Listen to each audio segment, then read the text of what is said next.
Well, I have David A.R.White, the author of Between Heaven and Hollywood. David, tell me about this. You wrote a book. I did. What's it about?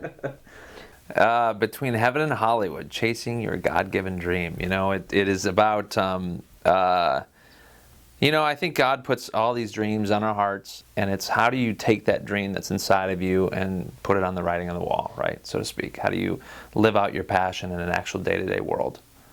Well, it's a really, really good book. I'm going to steal that back.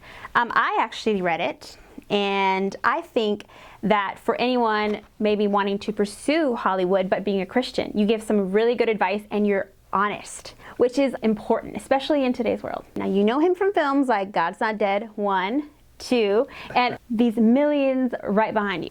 Will there be a God's Not Dead 3? There will be a God's Not Dead 3, I believe. Only the Lord knows.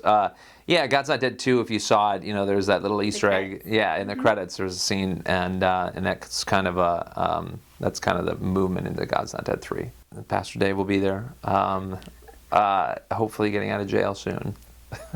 That's all I'm going to tell you. The God's Not Dead has been a brand that I think has transformed culture in a different way.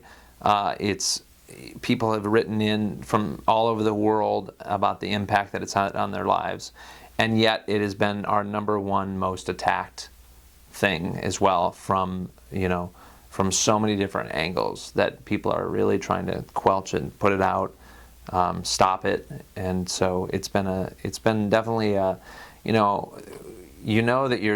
you're doing what is right and what you're supposed to be doing when the darts start flying at you, the arrows start flying at you. We've been sued for people that, from all kinds of people.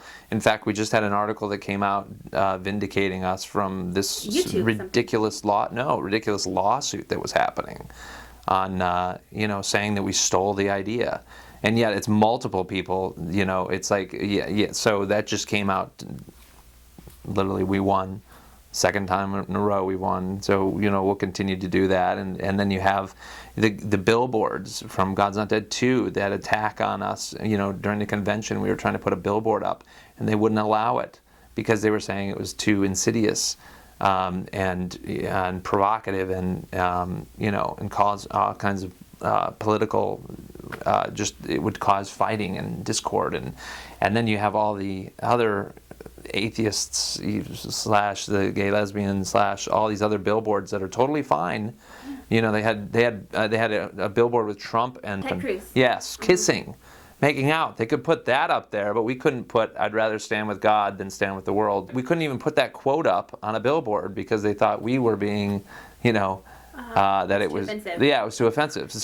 So you got those things. I mean, I could just list all the things that have gone, but the Lord always turns them around for our good. It just takes a little while, and I think ultimately people take notice even more than they would, because we ended up getting like 25, billboards for free that people came out of the woodwork to make sure, no, I want that up there. I'm going to give you that billboard to put it up. So all over the country, the billboards started to go up. It worked.